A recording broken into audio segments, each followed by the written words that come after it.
नमस्कार।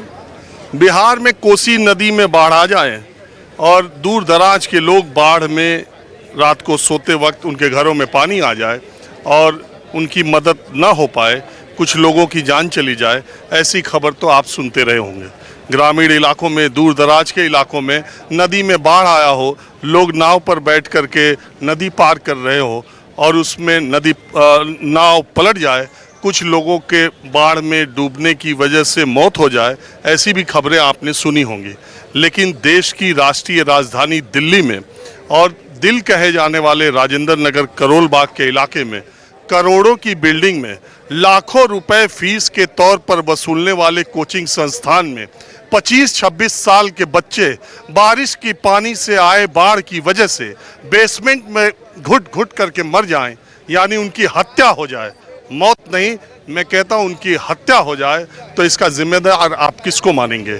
मैं बात कर रहा हूं पिछले 20, 22, 25 घंटों से एक खबर जिसने देश के सारे लोगों को झकझोर कर रख दिया है कि आईएएस बनने का सपना लेकर जो बच्चे इन जैसे कोचिंग संस्थानों में आए थे, उनके शव यहाँ से निकले, और वो भी इसलिए कि बारिश हो गई दिल्ली में 1.5-2 घंटे और पानी बेसमेंट में घुस गया और वो वहाँ से बाहर न निकल सके, उनको समय पर सहायता नहीं मिली। ऐसा सिस्टम यहाँ बना हुआ है। मैं जहाँ आज आपसे खड़ा होकर बात कर रहा हूँ, 2 घंटे की बारिश में यहाँ घुटने तक पानी लग जाया करता है, और तार किस तरीके के लगे हुए हैं और यहाँ सब किस तरीके के पोल है, ये सब आप खुद ही देख लीजिए। यहीं से थोड़ी ही दूर पर बारिश में एक दिन एक बच्चा जो खुद आईएएस की तैयारी कर रहा था, वो बारिश में एक ऐसे ही पोल को पकड़ के करंट आने की वजह से उसकी भी मौत हो गई।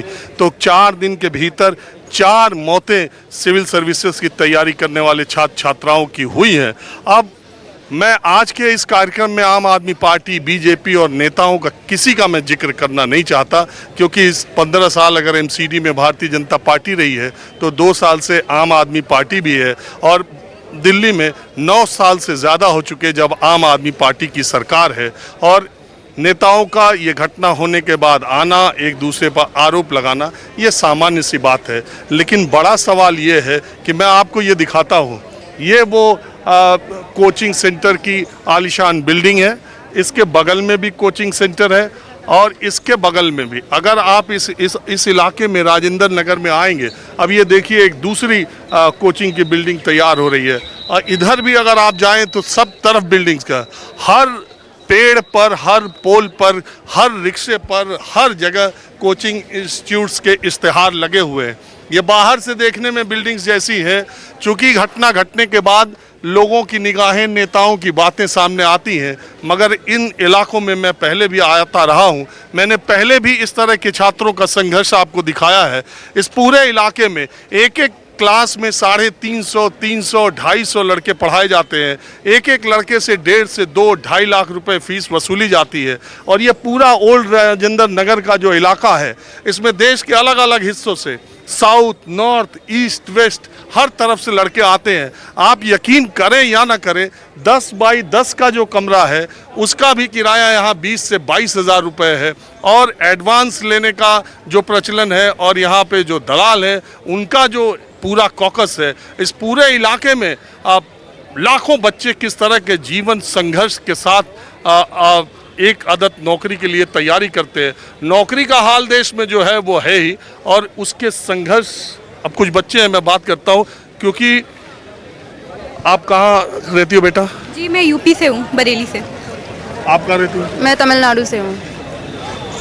देखिए, मैंने आपसे कहा ना, नॉर्थ और साउथ, यूपी और तमिलनाडु। तो बेटा, तुम लोग जिस कमरे में रहती हो वहाँ क्या हालात है? मैंने सुना कि अब तो बेसमेंट में रहने का भी देने लगे हैं रूम यहाँ के सब। जी ये तो सच है कि बेसमेंट में भी अभी रूम्स बना दिए गए हैं, और जो रेंट है बहुत ज़्यादा है। अराउंड 15,000 से नीचे कुछ मतलब मिलता ही नहीं यहाँ पे हमें। एक रूम मैंने देखा है, मिलता नहीं 15,000 में, वो भी बस एक नॉर्मल रूम मिलता है, ना कोई अटैच वॉशरूम, ना कुछ भी नहीं है यहाँ पे। माचिस के डिब्बे जैसे छोटे छोटे रूम होते हैं यहाँ पर, बहुत छोटे रूम होते हैं। पिछली बार ऊपर से अगर कुछ अच्छा कमरा लेना भी हो तो फिर ब्रोकर्स हमें 15-20 दिन का मतलब ब्रोकरेज ले लेते हैं, तो फिर बहुत दिक्कतें हैं हमें यहाँ पे। वही तो मैं कह रहा हूँ, ये जो बच्चों की मौत हो गई, हाँ मैं तो कह रहा हूँ मर्डर ही हो गया।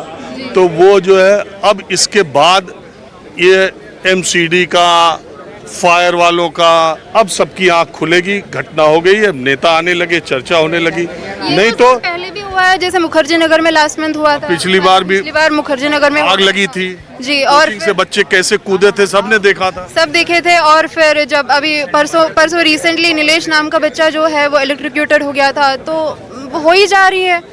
मतलब क्या इतने बड़े हादसे का वेट कर रहे थे क्या आप लोग? तो यही गुस्सा है कि ये कुछ एक्शन क्यों नहीं लेते? भाई तो मैं कह रहा हूँ कि ये पूरे कोचिंग संस्थान, एक एक क्लास में 300-300 बच्चे, मैं तो खुद जाता हूँ देखता हूँ, मैं समझ नहीं आता।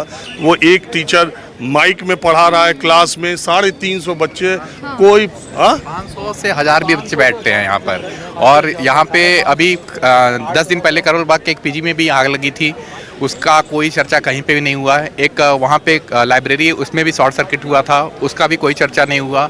यहाँ पे भी राव IAS में भी बच्चे पहले से कंप्लेन कर रखे थे, कुछ क्लासेस भी कैंसिल हो रखी थी वाटर लॉगिंग वजह से, फिर भी कोई उस पर कुछ अमल नहीं किया गया, जिसकी वजह से घटना घटी है। और जो प्रशासन है, जो लोग हैं, कहते हैं कोचिंग इतनी बड़ी इंडस्ट्री बन चुकी है, इसमें इतना ज़्यादा पैसे का फ्लो है कि इनके लिए नियम कानून कुछ भी नहीं है। कहाँ इनका बेसमेंट, अब ये बिल्डिंग भी देखिए आप इनके, अब चूंकि घटना घटी है और मैं किसी बिल्डिंग को और किसी कोचिंग को खास दिखाऊं तो वो कह भी सकते हैं कि हमको बदनाम करने की कोशिश है। लेकिन मैं आपको ये बता रहा हूँ कि ये सारे जो कोचिंग इंस्टीट्यूट, ये जो सामने दिखाई दे रहे हैं, ये तो कुछ भी नहीं है। सड़क के उस पार इस पार, और रेंट इतना ज़्यादा कोचिंग की वजह से हो गया है जिसकी कोई हद नहीं। कहीं कोई किसी पर लगाम नहीं, कहीं कोई सिक्योरिटी नॉर्म्स का, कहीं पर भी किसी भी कोचिंग, चाहे यहाँ, चाहे मुखर्जी नगर, चाहे नेहरू